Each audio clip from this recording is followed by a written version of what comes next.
This is an overview for the disassembly and reassembly of the air motor used in the IMS micro and drive cutting units. After finishing cutting, the rotor should be removed from the housing. Residual water can collect around the bearings, causing corrosion, so both the rotor and the housing should be cleaned with WD-40 and dried. Once you remove the cutting bit, you can take the cover off of the housing.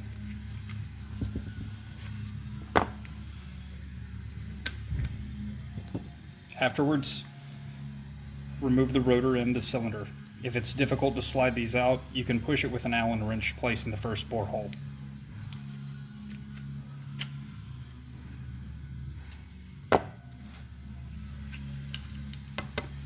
When reassembling the motor, there are a few details to watch for.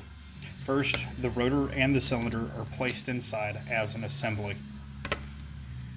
Second, the cylinder has a specific alignment inside the housing. In the back of the housing is an alignment pin. This pin lines up to the top right thread. On the cylinder, we have a notch to indicate its orientation. The rotor is placed inside the cylinder with the notch side closest to the largest bearing.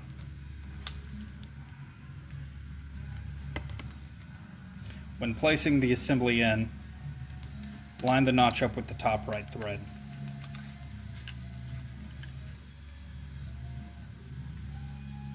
As you push it in, you should feel the smaller rear bearing seat before the cylinder.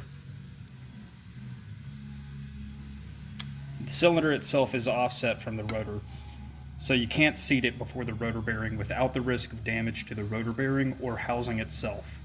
Just remember this: if you feel the need to use a hammer to put it in, then you're not assembling it correctly. This is an example of damage done by repeated incorrect assemblies.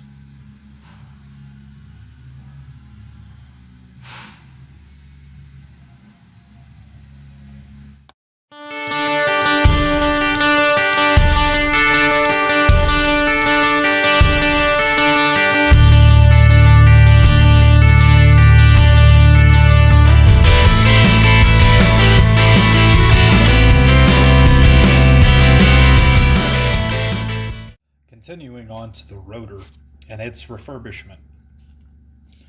To disassemble is simple enough. You can either use something like a mandrel or even a bench vise to loosely hold the rotor itself.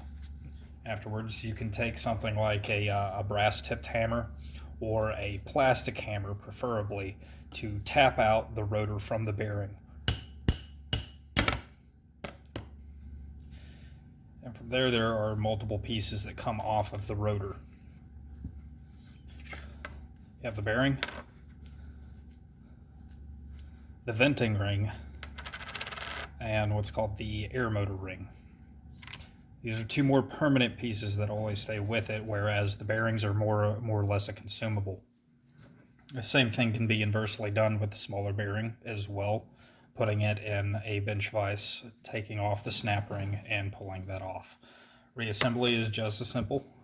When you have your provided rebuild kits, they come with everything that you need for reassembling. Putting them back on, put on the air motor ring first, then your venting ring, and just barely put your bearing on, and tap back in place.